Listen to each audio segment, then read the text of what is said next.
listen, John Anik, he's great. I mean, let's just say he's great. But his proximity to Joe Rogan, I mean, he's got him saying things like consensus when he actually means, in my personal opinion. How are you supposed to listen to that? How are you supposed to listen to that shit? You know?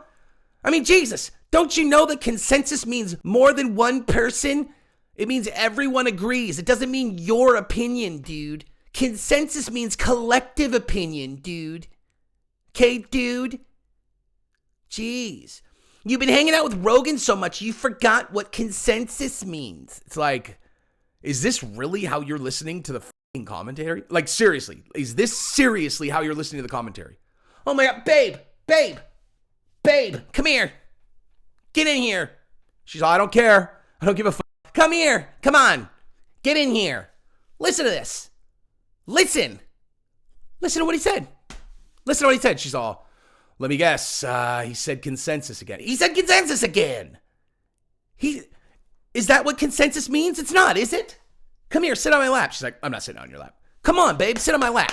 I am never sitting on your lap. You are a fucking weirdo that I wish I didn't marry. All right, Jesse on Fire, welcome back to the channel. Now, we're going to talk about this article that just got written in MMA Fighting about the commentators again. Like another one of these commentators are terrible articles. And fair warning, I've done this intro like 5 times. I can't get through this intro for some reason because the article itself is so stupid that I can't even introduce it correctly because I keep like going too deep making fun of them. So, bottom line, okay, in MMA Fighting, they have this thing called the Great Divide, and they pick topics apparently, and then they hash it out. They go back and forth. We need to hash this out. It's really important, you know? Like Francis Ngannou's going to be a free agent, so let's hash it out. I mean, that probably would have been a much more important thing to hash out because they say that what it is they take a debate and news, a fight, a crazy thing someone did, a crazy thing someone didn't do, or some moral dilemma threatening the very foundation of the sport. And we try to figure out a resolution. Now, which commentators are good and which commentators are bad fell into this. I don't understand. This is the most wasted topic ever. But we're going to read this article and I'm going to react to it. And hopefully I can make it kind of funny. And also I can tell people to fuck off where they deserve it. Now, if you like the content, subscribe and ring the bell. I just did Bisping's podcast again yesterday. Believe you me, that was a really fun one. That's where I heard about this article because Bisping did not like it. He's, and I understand why. Like now that I read the article, I was like, yeah, if that was me, that would piss me off too. Definitely pissed me off. And they were nice to Bisping compared to how they talked about other guys. But yeah, give that episode a run. It was super fun. My face is framed like this for some reason, where it's like, well, how should we frame Jesse in the shot? They're all, let's make it look like someone just painted a face on an egg. It's like, here's what I think about Francis Ngannou, Bisping. I think they did it to fuck with me, and it was successful.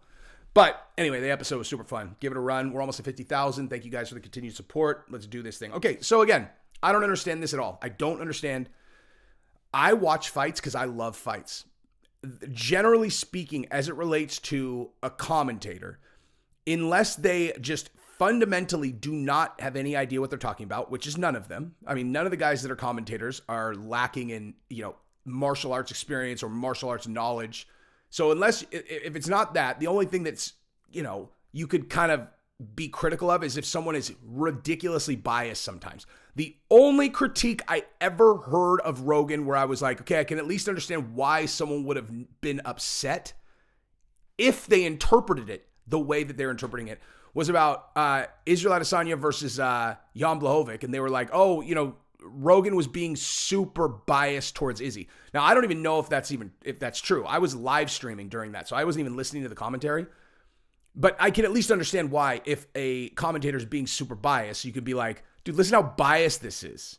Okay, I understand that. Because I remember Walton, like Bill Walton or whatever, he used to do the Lakers, like with the Lakers versus the Kings, it was infuriating to listening to his commentary because he's just a huge Laker fan. And you're like, dude, like that I at least understand.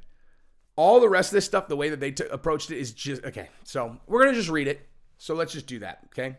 So, the sound of crackling punches and snapping kicks are an essential part of the fight night experience. But one could argue that the voices calling the bout's cage side are just as vital. Look at, hey, this is my audition for being like an Audible person who like reads someone else's work and then you listen to it in your ear. It's like I'm doing that right now.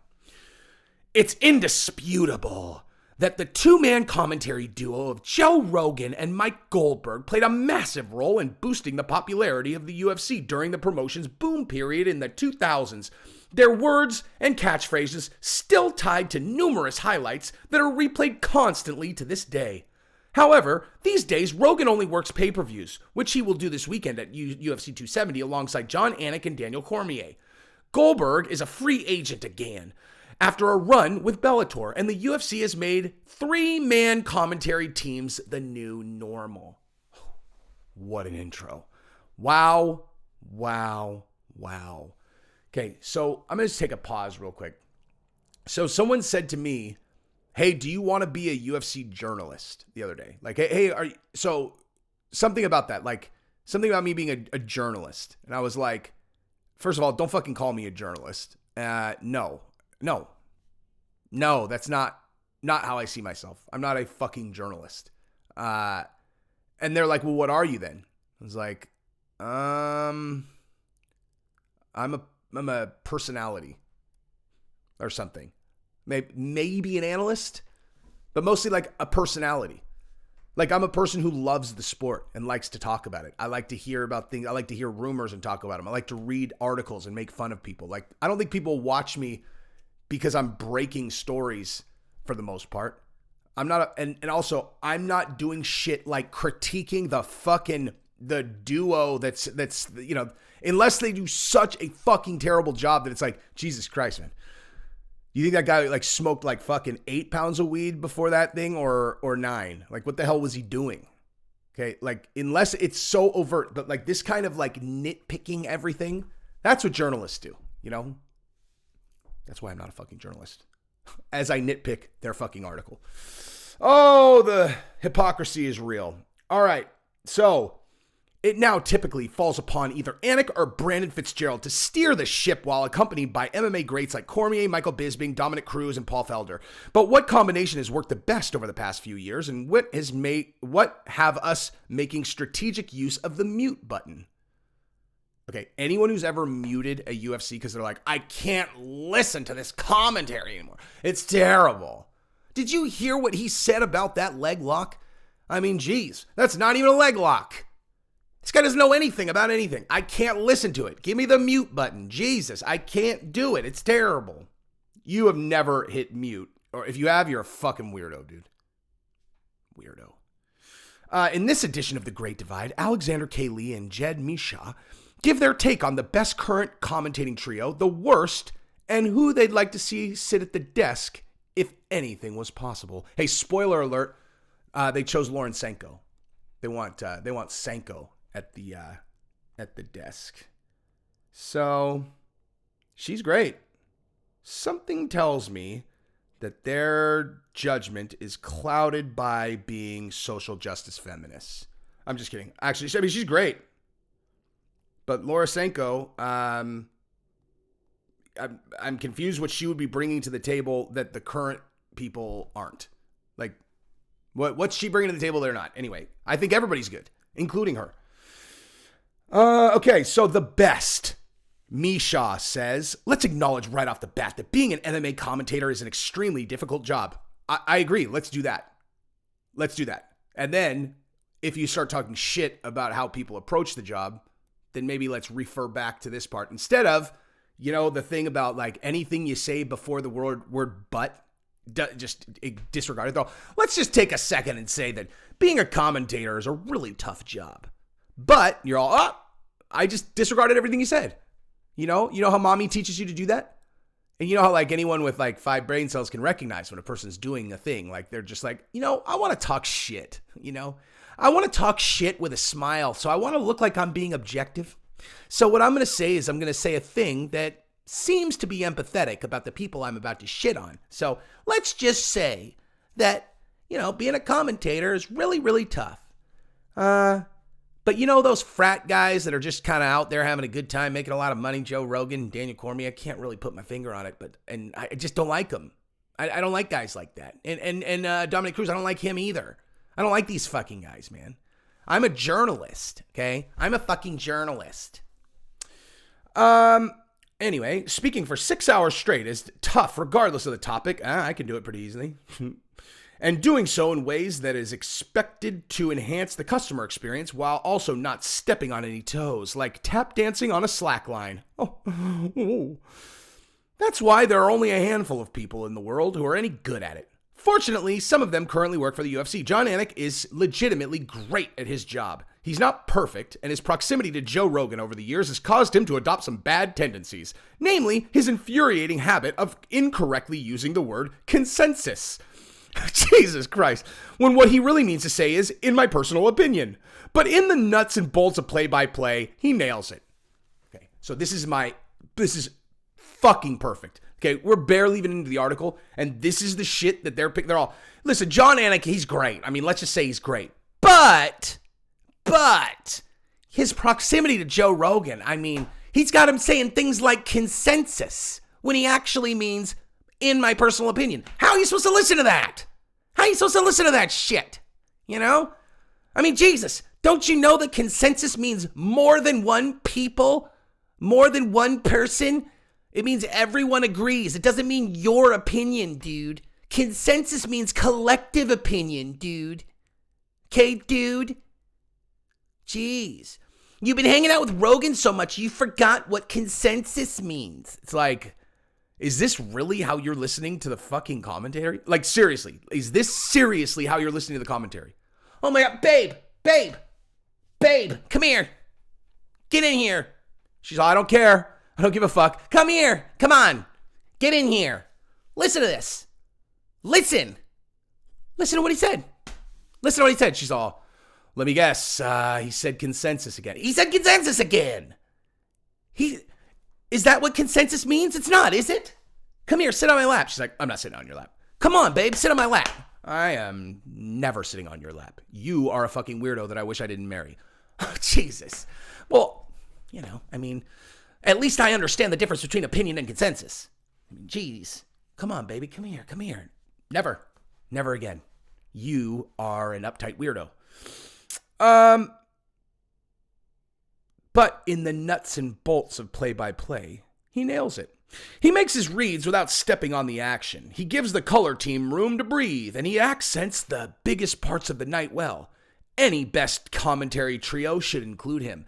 The reason why I'm shitting on these guys is because they can't even give a fucking compliment without shitting on other people. It's unbelievable. This kind of stuff infuriates me, you know? It just does. Like, you will notice, yeah, I am shitting on these guys right now. 100%. But I'm more like, I consider myself like a sheepdog. You know, like I see people shitting on other people and I point out that their critique is fucking stupid. So it's like, you're the wolf, I'm the sheepdog. Like, I just don't like what you're doing. I also think you sound like a fucking weirdo. Okay, the color role is much more difficult, as I think all of the UFC color guys have problems. But give me Michael Bisping. I think he's the best post-fight interviewer in the UFC that the UFC has. Plus, he's a good hang who doesn't get too bogged down into the details and mostly just helps to accent the bigger trends of the fight. I agree, Bisping's awesome. I have never fucking thought about who the color guy is or any of that. I just go, I like listening to this dude. I would like to hang out with this dude. For the final spot, I'll start by saying that I don't think three-man booths are necessary, and often they result in too many cooks in the kitchen scenarios, with people tripping over each other.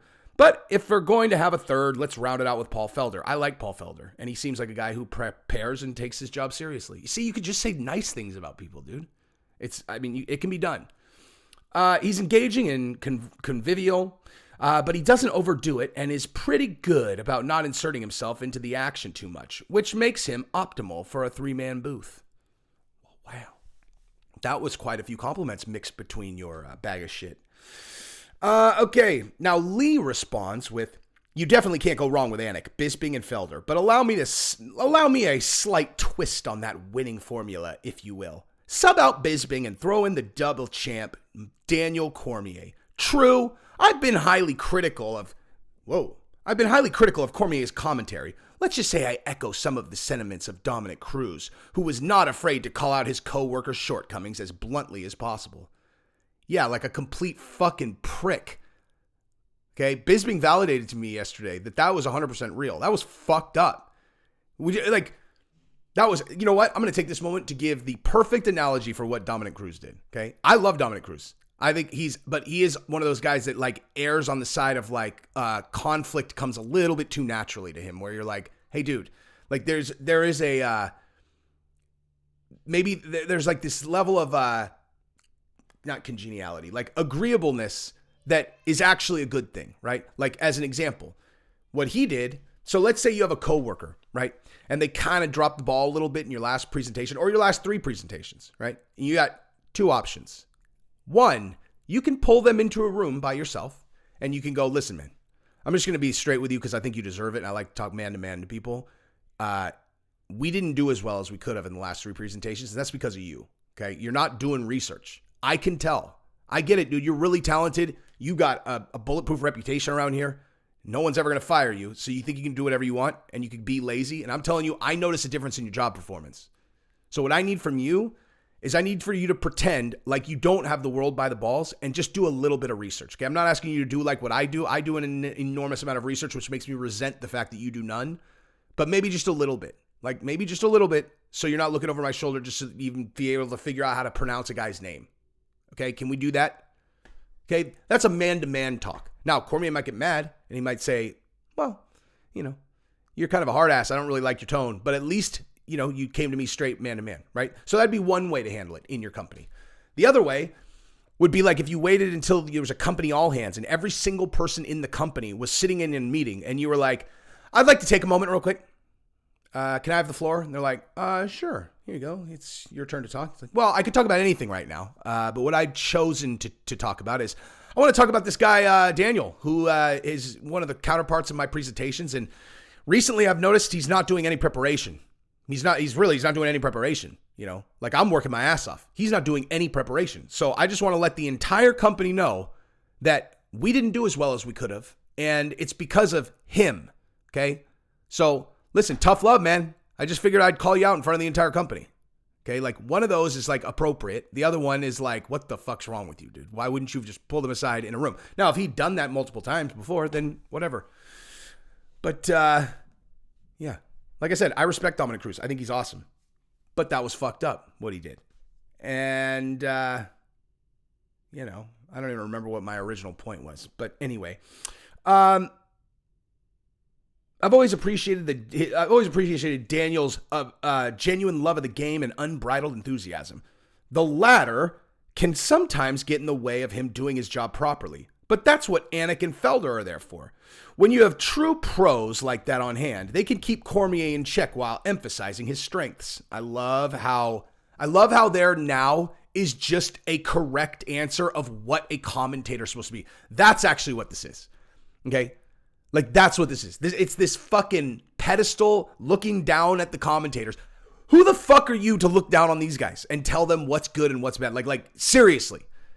It's an opinion. There are guys who are just talking while like the fights are on. They're describing what's going on in the fights. They're having a conversation. It's a matter of taste and opinion, whether you like how they approach it. And these guys are like, you know, look, he can just kind of do the thing. And these guys who just completely get it. Like these guys completely get it. They can keep him in check because obviously if you just kind of let him and Rogan run, they're going to completely fuck the dog because they don't have any idea how to be a commentator, especially Joe Rogan. What does Joe Rogan know about being an MMA commentator? I mean, you know, like us over here at MMA Fighting, who obviously completely know exactly what an MMA commentator is supposed to be since we've done it 0 times. And Joe Rogan, him being the pioneer of all MMA commentators who basically invented the fucking job, like it's our position to just point out he has no idea what he's doing, man. He has no idea. I watch the guy and I just go, how is anyone not muting this idiot right now? He's a fucking idiot, you know? But as long as you got Anik and those guys, they can keep him in line. They can keep him in check. Okay? Another reason that I fucking hate these articles. That said, there are some combinations that just weren't meant to. By the way, I haven't even gotten to the part where they're going to talk shit. Like this is my reaction to them thinking that they're being nice.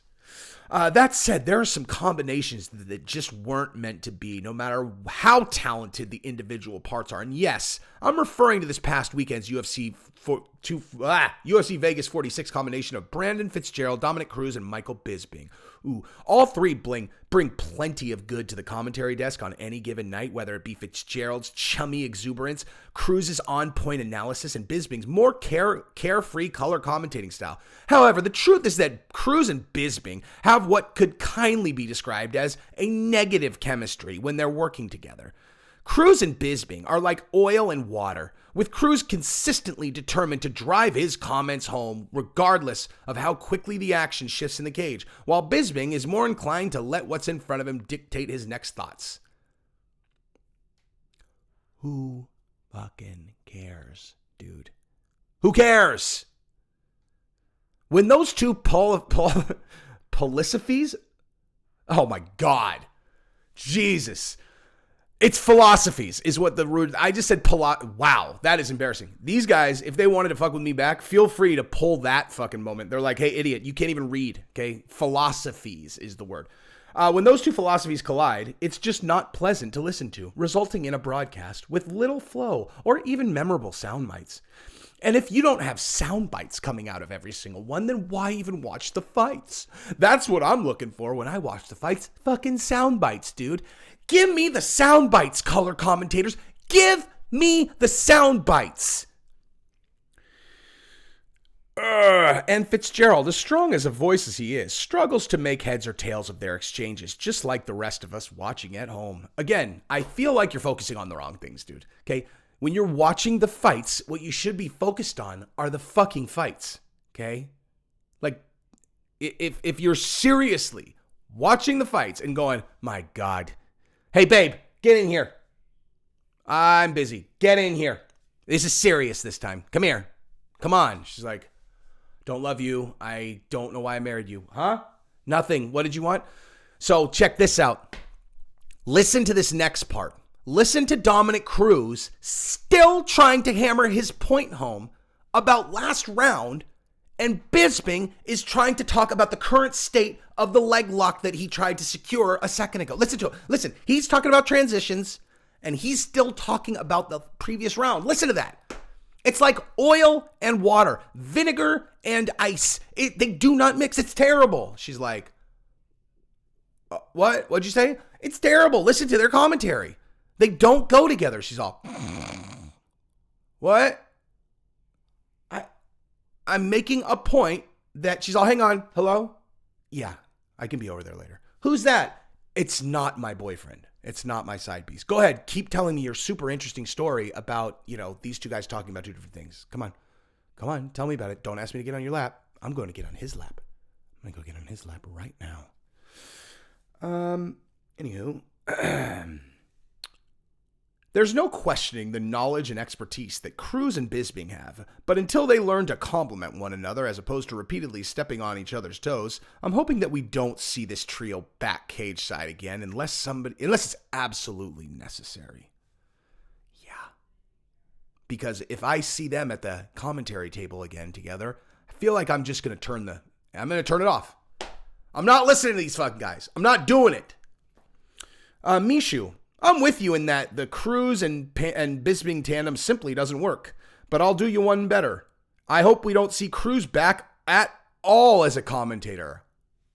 Oh, so we're going there, huh? We're going there. Oh, that's right. This is the thing that really pissed me off. By the way, if you saw Michael Bisping's Believe You Me yesterday, I actually spoke specifically about this, where I said when people go after people's jobs, I don't have a word for how much it pisses me off. So I think this was the moment when I was reading the article, I was like, oh, I'm going to go fuck these guys in the ass. I think I'm going to go do a video where I fuck them because this shit pisses me off so much. Cruz is like, oh, you just hope Cruz gets fired? Like you're hoping Cruz gets fired? Hoping he loses his job? What's he going to do for money, dude? Well, he could fight a little more. Then what? So you're hoping that he loses his career. That's what you just said. You put that in writing, that you hope that Dominic Cruz loses his career. So if you're wondering why I am trying to choke you with my cock from the other side, it's because of that. I have no tolerance for it. None. Like fucking none. He loses his career because he's not your taste.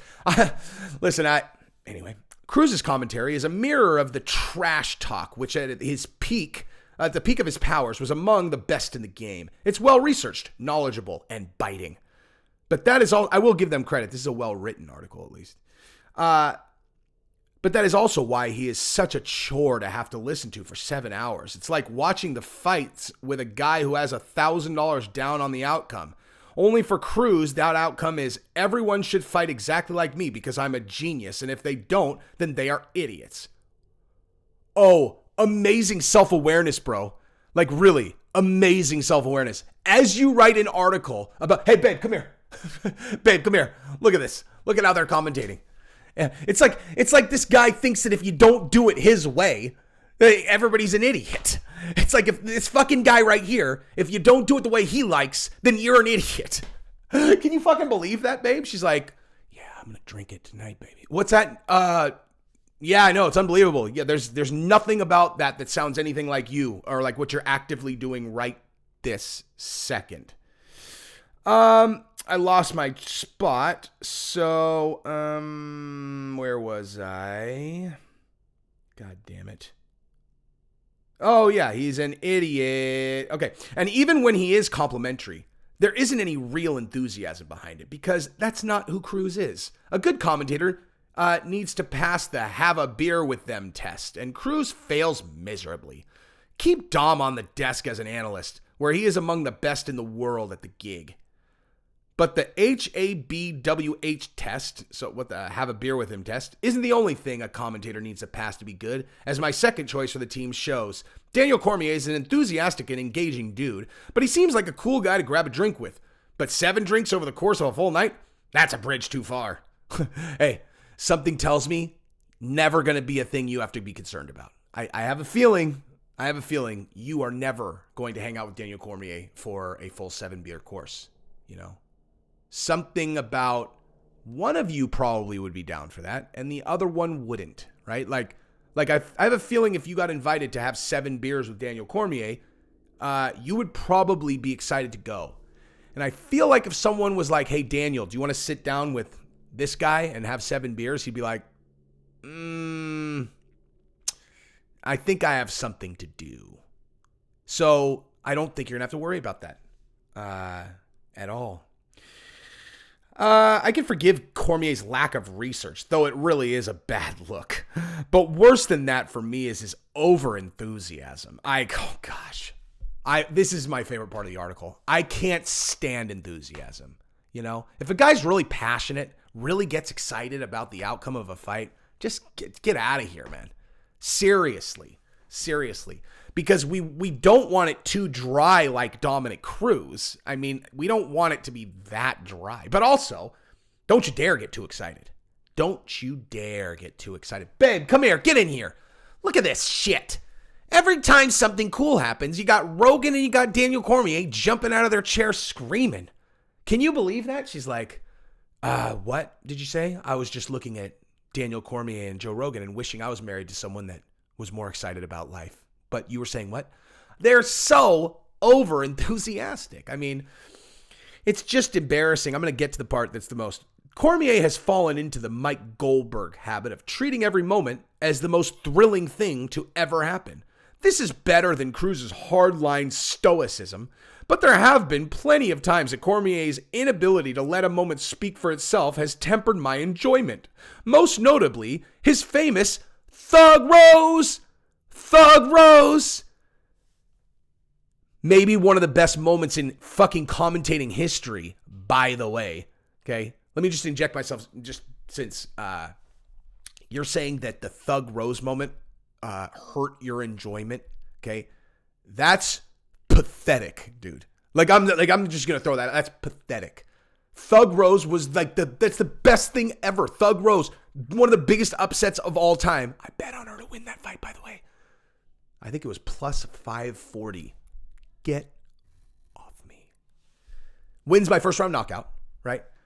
And then you have Cormier can't even take it. Just yells Thug Rose over and over and over. It's the best thing ever. That was a detriment to your enjoyment. So Rose Namajunas knocks out Joanna. And then when Daniel Cormier's all thug, you're all, oh my God. God, I could have enjoyed this moment if it wouldn't have been for DC yelling Thug Rose. I mean, geez, Louise. I don't understand why my wife isn't attracted to me. I don't understand it. I know I'm an outsider here, or I know I'm on an island here, but I absolutely hated that Thug Rose, and I'm not sure I ever forgave him for ham-fistedly trotting all over a remarkable moment. I'm just going to let that sit for a second. Let me read that one more time, actually, just in full, because I fucked it up. Cormier's inability to let a moment speak for itself has tempered my enjoyment, most notably his famous Thug Rose call. I know I'm on an island here, but I absolutely hated that, and I'm not sure I ever forgave him for ham-fistedly trotting all over a remarkable moment. Yeah, that's who's writing this article. A person who never forgave Daniel Cormier for yelling Thug Rose after Thug Rose knocked out Joanna Jędrzejczyk in one of the greatest upsets of all time after Joanna Jędrzejczyk talked so much shit and hadn't lost in 100 years. And he was unable to enjoy it because Daniel yelled Thug Rose. Speaking of 7 beers, dude, someone should pour 7 beers down this guy's throat and maybe he would become a fun person. Rounding out my worst team is Rogan. Of course it is, dude. Of course it is. Is Rogan. Rogan is a seminal figure in the development of MMA, but he has been checked out for years now. And with actual fighters coming into the booth to provide real analysis, his role is even more negligible. Mostly Rogan is there to interview fighters and be excited, and there are other people much better than he is at both. Add in that in recent years, Rogan has really gone all in on declaring every fighter who puts together a couple of title defenses as the greatest of all time, and he's really ruining my viewing experience more often than not. He's just ruining it. Dude, fuck you, guy. Okay, like seriously. This is the sorriest shit I've ever read. You're not even talking about me, and I'm telling you right now, you're pathetic, bro. Like seriously. Joe Rogan's ruining. You use the word ruining your viewing experience because he's just too excited, man. He's just dropping the ball. Pathetic, dude. Pathetic. Sometimes when I do videos like this, I end up feeling guilty where I'm like, Jesus, I was pretty fucking hard on those guys. But I'm really glad that I read that last part. Ruining your viewing experience. I really wanted to watch UFC 270, and then I found out that Cormier and fucking Rogan are going to be doing it, and now I know I'm not even going to enjoy the fights. Babe, do you want to go get sushi instead of watching the fights? She's all, no, I'm going to be fucking my boyfriend instead. He's all, whoa. Okay, oh, fuck me. Wait a minute. Wait. Did I lose my... yeah, ruining my... Okay, the Dream Trio. Oh, boy. This is the part I've been waiting for because I have an unassailable team. John Gooden, Brian Stan, and Snoop Dogg. Wait a minute. Wait. This is your dream... Hold up. You put fucking Snoop Dogg on your dream team? Tell me this is a fucking joke, dude. I didn't even read this part. The Dream Trio. Tell me this is the same fucking idiot. Please. Oh my God. This same stupid fuck who fucking said that Joe Rogan and Daniel Cormier are ruining his fucking viewing experience on his Dream Trio. He put fucking Snoop Dogg.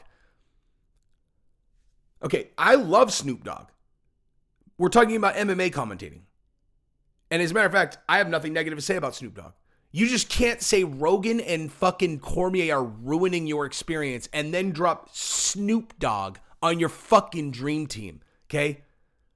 She's all, did someone say something about Snoop Dogg? I think that's a pony I'd love to ride. He's all, what'd you say? I was just saying I really like Snoop Dogg. Keep writing. Don't you have some writing to do? I'm going to be out for a few hours. This is the part I've been waiting for because I have an unassailable team. John Gooden, Brian Stan, and Snoop Dogg. First up, Brian Stan. I love Brian Stan, for the record. I honestly don't think there's an argument for not including him in any fantasy lineup. Stan is the best commentator MMA has ever seen, and I'm still bummed that he decided to retire. UFC didn't make it worth his while to stick around, at least in some capacity. Next up, the wild card, Snoop D-O double G. He wrote that, Snoop D-O double G. I've angered many people with this one, but I'm cool with it because those people are nerds. You just called those people nerds. Dude. When the Snoopcast debuted in 2017, it was one of the exceedingly rare times in history where the UFC actually did a fun, creative, and interesting thing.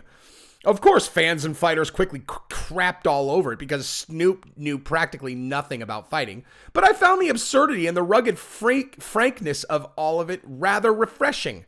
So, this fucking guy, god damn, dude. Amazing consistency, dude. You know, listen, Dominic Cruz, he's too stoic. He's too stoic. But Daniel Cormier, he's way too crazy. He's too emotional, you know? Dominic Cruz, I mean, I like his research, but does it really need to be like that research? And Daniel Cormier, I can deal with his lack of research sometimes, you know? It's like, okay, and then so who do you like? He's all, I like Snoop Dogg. I like Snoop Dogg. Snoop Dogg is my number one. You just said that it's hard for you to tolerate the lack of fucking research from Cormier. Yeah. And Snoop Dogg is your pick, who knows nothing about MMA. Yeah. And you said Dominic Cruz is too stoic for you, but you like Brian Stan. Absolutely. Okay. Cool. Snoop enjoyed fights in the same way as random guys at the table beside you at B-Dubs. That's Buffalo Wild Wings for the uninitiated. He actually wrote that. And that voice is noticeably absent from the UFC commentary team. What the fuck are you talking about? I thought, oh my God. Okay. Put him in the booth with two other commentators who are actually good at what they do, and I think he will keep things lively without getting too out of pocket. Disagree. Okay? Disagree. There's no... Why are you putting me in a position where I'm talking shit about anyone other than you? Okay? Why would you want someone on the commentary team that doesn't know shit about MMA? Are you fucking serious? You're critiquing how people do this job? Finally, John Gooden. As mentioned before, I think John Anik is superb at the play-by-play role, but it doesn't mean the UFC played bad. In fact, I think Anik, Gooden, Brendan Fitzgerald are all equally great in the role, and given that for this specific role, I want the Englishman calling the plays. I think that provides the the contrast of Gooden's British accent, Stan's subtle Pennsylvania twang, and Snoop's, well, general snoopery would be spectacular. You fucking idiot. You really think that's the fucking dream team? Brian Stan, an Englishman, and Snoop Dogg? You just said you wanted chemistry, dude. You're all, let's get an Eskimo from fucking 1500. Let's get someone from 2074 in the future. And then let's get someone who doesn't speak English. Let's put them on the panel. Let's see how they do. You know? Lee. Once again, Jed has taken this to a level that I cannot hope to reach, as it's guaranteed that a regular commentary team featuring the Dogfather would be fascinating, even if it turned out to be a complete train wreck, which it would. I support it. The other element that I can't deny is that somehow drawing Brian Stan back into the fold would be such a boon for the MMA community. Yes, he gave his time inside and outside the cage, and we should all be happy he's moved on to greener pastures. But if there was a blah blah blah blah blah blah blah. So with your lead analyst in place, you need an effective play-by-play voice. I'm Sean O'Connell. Oh, we're going PFL. Wow, just getting weird. Like, just being like, I like for my dream team, I really need to step outside the UFC because there's obviously no talent there. There's no one that I would pick on the current roster, so I'm going to go to the PFL. Ooh. Oh. Working alongside Randy Couture. Oh, but you don't pick Randy Couture. Okay. Rounding out my squad would be someone that should be calling UFC events sometime soon. Lauren Sanko. Fill in the rest of this for why as I'm a simp. Yeah, I think Laura Sanko because I'm a simp. And I actually don't even understand the emotions that I'm feeling. It's like, it's because I actually want to have sex with her so bad.